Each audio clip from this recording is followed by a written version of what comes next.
তো এখন তো সত্য না মিথ্যা সেটা তো আমি জানি না। একদিন আমার মার সাথে আমার মামার একটু ঝগড়া হয়, তো উনি আমাকে বকা দিত। মিস করেন বাবা মাকে? হ্যাঁ, উনি আমার বোনের কাছ থেকে আমাকে দূরে সরায় রাখতো। কেন? আপনার অসুখ বিসুখ হলে কি সেই ট্রিটমেন্ট করে? ডাক্তারের কাছে নিয়ে যেত। ডাক্তারের চাইতে কিন্তু ডাক্তারের অ্যাসিস্ট্যান্টের আগ্রহ অনেক বেশি। সে আপুকে আমাদের দুজনকে একটা বাসায় নিয়ে আসে। তাহলে এই মায়ের কি কষ্টটা একটু চিন্তা করে দেখেন। এখন মাকে পাইলে কি আপনি চিনবেন চেহারা? আল্লাহ সর্ব অবস্থায় আমাদের সবার মঙ্গল করুন, সবসময়ের মতো সেই প্রার্থনা জানিয়ে শুরু করছি আপন ঠিকানার বেসিক ভিডিও।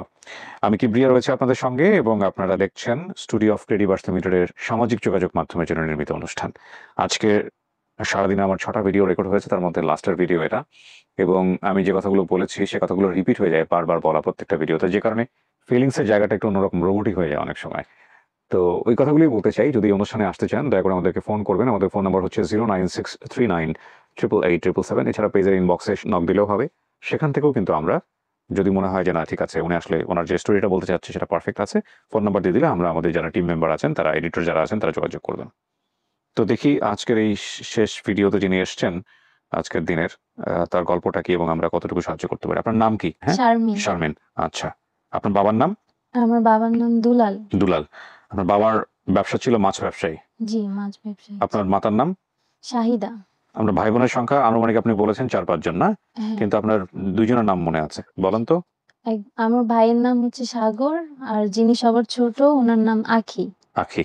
আচ্ছা, ঠিকানার জায়গায়? ঠিকানা হইতেছে আমরা ভৈরব। ভৈরব কিশোরগঞ্জ, তাই তো লেখা এখানে। আমি শুধু এতটুকুই জানি যে ভৈরব ভৈরব। থেকে তারপর আমরা ব্রাউনবাড়ি। ওকে, ভৈরব। শারমিন কি বাবা মায়ের দেয়া নাম? জি। চেঞ্জ হয়নি নাম, না? চেঞ্জ হয়েছে সাইমা। এখন সাইমা। জি। আচ্ছা, এটা হচ্ছে ওর ছোটবেলার ছবি। আপনারা ভিডিওর কোনাতে হয়তো দেখতে পাবেন। আমি তারপরে হাতে করে একবার দিয়ে দিলাম।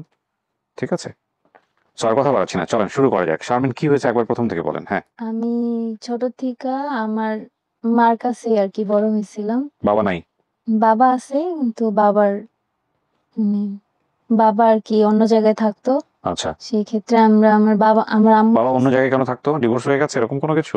না, আমার বাবা আরেকটা বিয়ে করছিল। আচ্ছা, তো আপনার মায়ের সঙ্গে সেপারেশনে ছিল? জি। তারপর? তো আমরা ছোট থেকে আর কি আমি আমার মাকেই দেখে আসছি, আমার বাবাকে দেখেন নাই? দেখি নাই। জি, তারপরে? তারপরে একদিন আমার মার সাথে আমার মামার একটু ঝগড়া হয়, হওয়ার পরে আমরা ওইখান থেকে ভৈরব থেকে আমরা ব্রাহ্মণবাড়িয়া চলে আসি। আপনার সাথে আপনার ভাই বোন সহ? হ্যাঁ, আমরা সবাই আর কি 5 ভাই বোন আর আমার মা সহ আমরা ব্রাহ্মণবাড়ি থেকে আমরা ভৈরব থেকে ব্রাহ্মণবাড়িয়া চলে যাই। তো ওইখানে আর কি থাকা পরে তো ওইখানে আমরা চলে যাই। আমরা যাওয়ার পরে আমরা আগে ট্রলারে উঠছি, ট্রলার থেকে তারপর আমরা লঞ্চ ঘাটে গেছি। তারপর লঞ্চে উঠা তারপরে আমরা ব্রাহ্মণবাড়ি আসছি। ব্রাহ্মণবাড়ি আসার পরে আমার মারে একজন মহিলা ছিল, ওনার সাথে কথা টথা বলছে, বলার পরে আমাকে আর আমার আরেক বোন আছে, সে আপুকে আমাদের দুজনকে একটা বাসায় নিয়ে আসে, ঢাকায় নিয়ে আসে। জি। ঢাকায় আনার পরে আমরা একটা বাসায় আসি। তো ওইখানে আর কি আমি তো ছোট ছিলাম, সেই জন্য আমি কিছু করতে পারতাম না। তো উনি আমাকে বকা দিত। মানে আপনার মা আপনাকে এবং আপনার বোনকে এক বাসায় কাজে দিয়ে গেছে? জি। দুজনকে একই সাথে এক বাসায় দিয়েছে? হ্যাঁ, একই বাসায় দিছে, বাট ওই যে মহিলা ছিল উনি আমার বোনের কাছ থেকে আমাকে দূরে সরায় রাখতো। কেন? কিভাবে সরাই? তো একই বাসার মধ্যে দূরে সরানো সম্ভব না, নাকি আলাদা আলাদা? বাসা ছিল, সেখানে আমাকে রাখতো। হুম। তো আমাকে আমার বোনের কাছে যাইতে দিত না। আমি অনেক কান্নাকাটি করতাম আর আমি কিছু করতে পারতাম না। তো একদিন আমার মাকে ফোন দেয়। ফোন দেওয়ার পরে বলছে, পরে আমি আমার মার সাথে কথা বলতে চাইছি, যে আমি আমার মাকে সবকিছু বলছি যে আম্মু আমাকে এসে নিয়ে যাও, আমি এখানে থাকবো না, আমার ভালো লাগে না। তারপর আমার আম্মা রাজি হয়েছে, বলছে আচ্ছা ঠিক আছে নিয়ে আসবো। তো ওই দিনই উনি আর কি আমাকে একটা দোকানে পাঠায়। দোকানে পাঠানোর পরেই আমি জিনিসপত্র কিনে আর কি রাস্তা হারায় ফেলাই। তারপরেই আমি আর কি হারায় যাই। তো অনেকক্ষণ হাঁটছি, হাঁটার পরে আর কি বড় বড় গাড়ি দেখছি।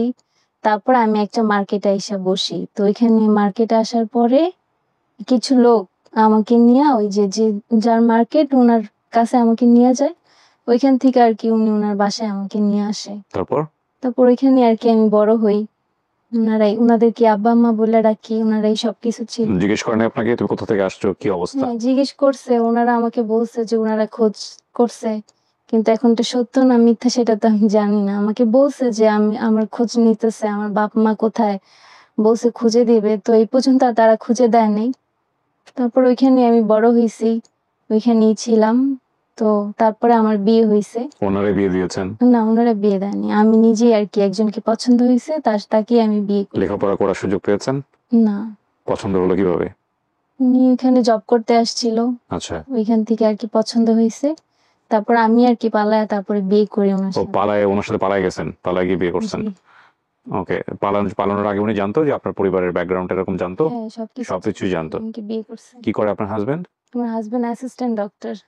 অ্যাসিস্ট্যান্ট, মানে ডক্টরের অ্যাসিস্ট্যান্ট? হ্যাঁ। লাইক এটা কি নার্স? না আর কি ওনার সবকিছু আর কি উনি দেখাশোনা করে এরকম। ডাক্তারের সবকিছু দেখাশোনা করে? হ্যাঁ। ডক্টরের অ্যাসিস্ট্যান্ট, ওকে, পার্সোনাল অ্যাসিস্ট্যান্ট যেটাকে বলে। হুম। আপনার অসুখ বিসুখ হলে কি সেই ট্রিটমেন্ট করে? মানে হাজবেন্ডই করে নাকি ডাক্তারের কাছে নিয়ে যায়? ডাক্তারের কাছে নিয়ে যাক, গেছে। ডাক্তারের চাইতে কিন্তু ডাক্তারের অ্যাসিস্ট্যান্টের আগ্রহ অনেক বেশি, এবং সে যদি দেখে ডাক্তার সবকিছু করতেছে, সো আলটিমেটলি এই মেডিসিনই তো দিবে, আমিই দিয়ে দিই, এই হচ্ছে বিষয়। ইদানিং আরেকটা বড় ডাক্তার বের হয়েছে, chat GPT. In fact chat GPT অনেক বেশি জানে, ব্যাপারে কোনো সন্দেহ নাই, এবং চ্যাট জিপিটি যে প্রেসক্রিপশন দেয় মোটামুটি আমাদের ডাক্তাররা সেটাই দেয়। কিন্তু আমি বলবো কখনোই এটা করবেন না। আর্টিফিশিয়াল ইন্টেলিজেন্সকে ইদানিং ছবি পাঠানো যায়, ধরেন আপনার শরীরে কোনো একটা জায়গাতে কোনো সমস্যা হয়েছে, আপনি ছবি পাঠিয়ে বললেন যে এটা কি, আমাকে একটু ব্যাখ্যা দাও। উনি হয়তো একটা ব্যাখ্যা টাকা দিল, তারপরে জিজ্ঞেস করলেন যে ভাই এটা সলিউশন কি হতে পারে, আমাকে কিছু সাজেশন দাও। সাজেশন দিয়ে একদম ওষুধের নাম পর্যন্ত বলে দিবে। এখন কথা হইলো যে আপনি যদি এটা খাওয়ার পরে একটা নেগেটিভ রিয়াকশন পান, আপনি ডাক্তারের কাছে গিয়ে বলতে পারবেন না যে আপনি চ্যাট জিপিটির কাছ থেকে মেডিসিন খাইছিলেন। তো ডাক্তার এরপরে এমন রাগা রেগে যাবে যে, রাখবে এই কারণে যে মানুষজন তো আসলে কাইন্ড অফ ডাক্তারের প্রফেশনের সার্ভিস নেওয়া থেকে সেখান থেকে দূরে সরে যাচ্ছে। হয়তো, ডেফিনেটলি, হয়তো অদূর ভবিষ্যতে যে কথাগুলো বলছি এখানে, এমনও দিন আসবে যে স্পেশালাইজড এই ট্রিটমেন্ট গুলা, এগুলা হয়তো মানব কেন্দ্রিক ট্রিটমেন্টের মধ্যে আর থাকবে না। হয়তো, আমি এগুলো বলছি, এটা আমার ব্যক্তিগত ওপিনিয়ন, বাট এটা বলাটা উচিত না। হয়তো এমন সময় আসবে যে আর্টিফিশিয়াল ইন্টেলিজেন্স বলেন বা যেটাই বলেন এখন, কিছুদিন আগে এরকম একটা ট্রিটমেন্ট হলো না, মানে এরকম একটা কথা হলো না যে রোবট আপনার লিভার কাটছে বা কলিজা কেটে আরেকজনের সাথে অপারেশন ইয়ে করছে।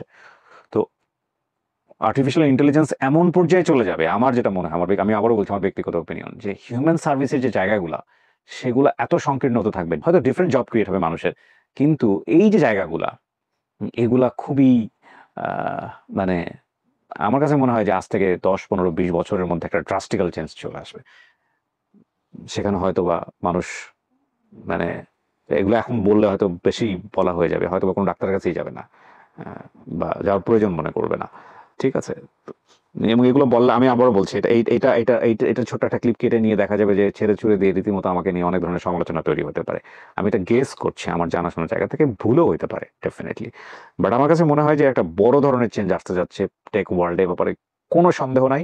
যারা মোটামুটি আর্টিফিশিয়াল ইন্টেলিজেন্স এবং প্লাস অন্যান্য বিষয়গুলো সম্পর্কে ধ্যান ধারণা রাখেন, তারা খুব ভালো করে বুঝতে পারবেন। এবং আপনারা যদি চায়নার দিকে লক্ষ্য করেন, চায়নাতে তো রীতিমতো বিস্ময়কর বিপ্লব হয়ে যাচ্ছে টেকনোলজির, and they are most advanced. হ্যাঁ, সো এগুলোই আগামী পৃথিবী আসলে। যাই হোক, আপনার দাম্পত্য জীবনের জন্য শুভকামনা। বিয়ে শাদী কত বছর? 4 বছর। বাচ্চা কাচ্চা আছে? তো এখন আপনার পরিবারকে আপনি খুঁজতে চাচ্ছেন, এটা কি আপনার নিজের জন্য, নাকি জামাই অনেক বেশি উৎসাহ দিচ্ছে যে না একটা আমার শ্বশুর শাশুড়ি লাগবেই? উনিও বলছে, আমিও আর কি চাইতেছি যে বাবা-মা দরকার। মিস করেন বাবা মাকে? হ্যাঁ। এক অর্থে বাবা তো ছিলই না ছোটবেলা থেকে, আর মা, মাই সবকিছু। মা সবকিছু করছে, এখন মা দিয়ে গেছে, মা তো দিতে বাধ্য হয়েছে। এতগুলো বাচ্চা কাচ্চাকে সে মানুষ করবে কি করে, তাই না? হুম। তাহলে এই মায়ের কি কষ্টটা একটা চিন্তা করে দেখেন। এখন মাকে পাইলে কি আপনি চিনবেন? চেহারা মনে আছে? চেহারা আসলে আমার মনে নাই ওইরকম। চেহারা আর কি ভুলে গেছি। অতটা মনে নেই। কারো চেহারাই মনে নাই? না। তাহলে একজন এসে যদি দাবি করে যে আমি তোর মা, তখন কি করবেন? হুম? আমি জানতে চাইবো যে কখনো আমার কোনো সমস্যা হয়েছিল মানে হ্যাঁ, এই জিনিসগুলো যদি আপনার মধ্যে থাকে তাহলে এগুলো আপনি রেখে দেন খুব যত্ন করে, আরো অনেকগুলো মনে করে রাখবেন যে এটা আপনার মার জানার কথা, মা বলতে পারবে, তাহলে বুঝতে পারবেন। ঠিক আছে? আর এখানে আপনি বেশ কিছু বলছেন যে আমাদের মামার বাড়িতে থাকতাম, সাথে আমার নানিও থাকতো, যতদূর মনে পড়ে বাড়ির আশেপাশে স্কুল ছিল, স্কুলের সাথে পুকুর ছিল। আমার বাবা মায়ের সম্পর্ক ভালো ছিল না, কারণ আমার বাবার আগে একজন স্ত্রী ছিলেন, ওই ঘরে সন্তান ছিল। কোনো একদিন মামাদের সাথে কথা কাটাকাটিতে আমার হয়, যেটা আপনি আমাকে বলেছেন, নৌকায় উঠে নদী পার হয়ে লঞ্চে উঠে ব্রাহ্মণবাড়ি গিয়েছে 2010-11 সালের কোনো এক সময়। আমার মা আমাদের দুই বোনকে এক বাসায় রেখে কাজে দেয়। ওকে, তারপরে তো ওখান থেকে কিভাবে হারিয়েছেন সেটা তো কান্নাকাটি করতে দেয়। সানরাইজ প্লাজার কয়েকজন স্টাফ এসে, সানরাইজ মানে কি, ঢাকারই সানরাইজ প্লাজা? জি। ও, ছোটবেলার ছবি আমরা দেখিয়েছি। মায়ের নাম শাহিদা, বাবার নাম দুলাল, ভাইয়ের নাম সাগর, বোনের নাম আখি। ছোটবেলার ছবিও আমরা দেখিয়েছি। ভৈরব এলাকা, ভৈরবের যত ফেসবুক গ্রুপ আছে সেই গ্রুপগুলোতে আপনারা একটু শেয়ার করেন। আর কিছু বলবেন? সব বলতে পারছেন? জি। জি। প্রিয় দর্শক এবং শ্রোতা, আজকের মতো এখানেই শেষ করছি। তাওয়াক্কালতু আলাল্লাহ। আসসালামু আলাইকুম।